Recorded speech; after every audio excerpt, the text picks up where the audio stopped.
She's an ordinary single mom who lost her husband, yet she ended up falling for a billionaire CEO. Before their relationship had a chance to fully blossom, he was suddenly attacked and nearly killed. As Lisa stood by his hospital bed, she finally realized she had truly fallen in love with him. Even though he was badly injured, he was still apologizing for what happened that night. This made Lisa feel even more guilty. She told him it was all in the past now. They held hands and looked at each other with deep affection. Just then, John walked in. Although he had already tried to move on from Lisa, the sight still hurt him. Around the same time, the police arrived. Knowing they were there to investigate the attack, Lisa stepped out of the room. Letting go of any past resentment, she took the initiative to tell Mary that Jack was doing much better. As his mother, she couldn't even be the first to see her son, and had to hear updates from someone else instead. Mary's frustration was obvious on her face. Inside the room, the police asked Jack if he remembered anything about the attacker, but everything had happened too quickly, and he never got a clear look at the man's face. He only felt that the person seemed somewhat familiar. Based on this, the police believed it was likely someone he knew, and decided to start investigating people close to him. Jack quickly called out to John. If the police were right, he was worried about Lisa's safety and asked John to arrange protection for her. That night, John personally escorted Lisa home, but just as she was about to go inside, he stopped her. He talked about Jack's condition and reassured her that he would recover.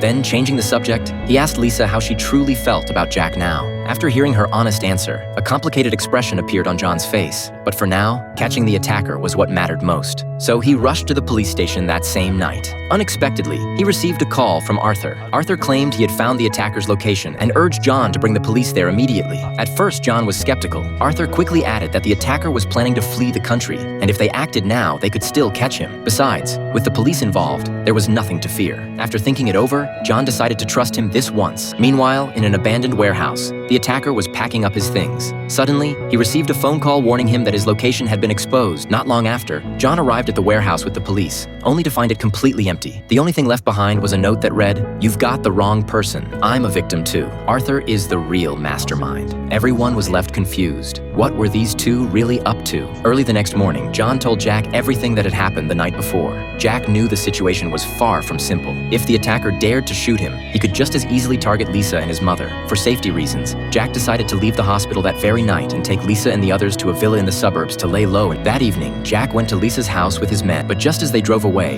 one of the men, who seemed to be a mole, took out his phone and called the attacker.